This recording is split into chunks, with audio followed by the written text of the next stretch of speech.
Hello दोस्तों, कैसे हैं आप? उम्मीद करती हूँ आप सभी बहुत अच्छे होंगे। चलिए जानते हैं अपनी आज की कहानी के बारे में। हर लड़की के लिए उसकी सुहागरात खास होती है। वो सपना जो हर लड़की यौवन शुरू होने से पहले देखना शुरू करती है और उस सपने को हकीकत में सुहागरात में जीती है। मैंने भी यही सपना देखा था। मेरी शादी अमित से फिक्स हुई। अमित का अपना व्यापार था और मैं शुरू से ही किसी व्यापारी से शादी करना चाहती थी। पता नहीं क्यों, लेकिन यह मेरी दिली ख्वाहिश थी। जब उनका रिश्ता आया था तो मैं काफ़ी खुश हुई थी। एक साधारण सी पासपोर्ट फ़ोटो आई थी जिसमें वे ठीक ठाक लग रहे थे। जैसे जैसे बात आगे बढ़ी और उनके परिवार वाले हमारे घर आने वाले थे, तब मैं थोड़ी बेचैन हो गई थी। जब वे घर आए तो मैंने चुपके से सभी को देखा, लेकिन अमित कहीं भी नजर नहीं आए। मेरी भाभी ने कहा कि शायद अमित नहीं आए हैं, बस उनके परिवार वाले ही देखने आए हैं। यह सुनकर मैं थोड़ी निराश हो गई थी। जब मुझे चाय लेकर अंदर बुलाया गया तो मैंने देखा कि दरवाजे के पास में अमित बैठे थे। जैसे ही मैंने उन्हें देखा मैं हैरान रह गई। वे फोटो से भी कहीं ज़्यादा अच्छे दिख रहे थे। गोरी रंगत भरा हुआ चेहरा, हल्के लंबे बाल और चेहरे पर हल्की सी दाढ़ी।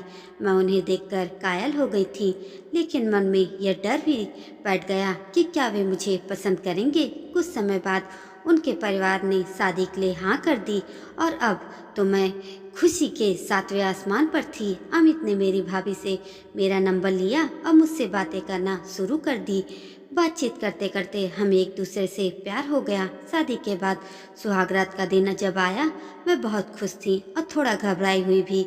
जब अमित कमरे में आए तो मेरी बेचैनी और बढ़ गई, लेकिन उन्होंने मुझे सहज किया और कहा, आराम से रहो, घबराने की जरूरत नहीं। हमने शादी और रिश्तेदारों की बातें की, लेकिन मैं इंतजार कर रही थी कि वे पहल करें। तभी उन्होंने कहा, किरण, मैं अपने माता पिता का इकलौता बेटा हूँ और अब तुम्हारा पति भी। हमारी जिम्मेदारी अब एक दूसरे के प्रति ज्यादा है। मैं हमेशा ही तुम्हारे साथ रहूंगा, लेकिन तुमसे एक वचन चाहता हूँ कि तुम कभी भी मेरे माता पिता को लेकर शिकायत या उन्हें अलग करने की बात नहीं करोगी। ये सुनकर मैं हैरान थी कि सुहागरात पर ऐसी बातें कौन करता है। फिर उन्होंने यह भी कहा, मेरी माँ ने इस घर को 45 सालों से संभाला है। हो सकता है कि उनकी कुछ बातें तुम्हें पसंद ना भी आएं, लेकिन उन्हें समझाने की कोशिश करना।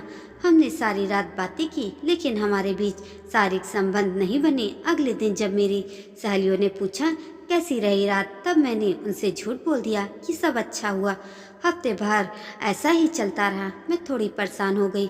जब मैंने भाभी को यह बात बताई तो उन्होंने कहा, थोड़ा इंतजार करो। हफ्ते भर बाद जब हम हनीमून पर गए, होटल पहुंचते ही मैंने अमित से पूछा, क्या आपका किसी और से चक्कर है? उन्होंने मुझे गले लगाया और कहा, ऐसा कुछ नहीं है।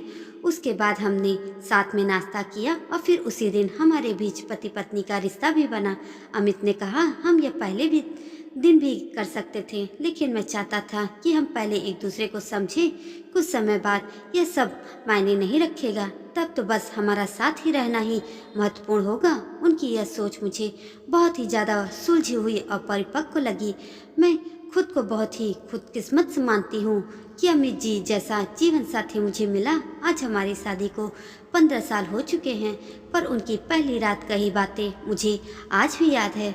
अब मैं समझ में आता है कि शारीरिक संबंध से ज़्यादा महत्वपूर्ण मानसिक संबंध है। यही वजह है कि आज मैं अपने परिवार और पूरे खानदान की सबसे अच्छी बहू मानी जाती हूँ, और ऐसा सिर्फ अमित जी के कारण ही हुआ है। मेरा मानना है कि अगर शादी के समय हम अपने पति की बात समझें और उनका साथ दें तो हमारा जीवन आसान हो जाता है। क्या आपके साथ भी ऐसा हुआ है? अपने अनुभव कमेंट में ज़रूर बताइएगा। दोस्तों, ये छोटी सी कहानी आपको कैसी लगी कमेंट करके ज़रूर बताइएगा, और ऐसी अच्छी अच्छी कहानियों के लिए मेरे चैनल को सब्सक्राइब भी ज़रूर कर दीजिएगा। धन्यवाद।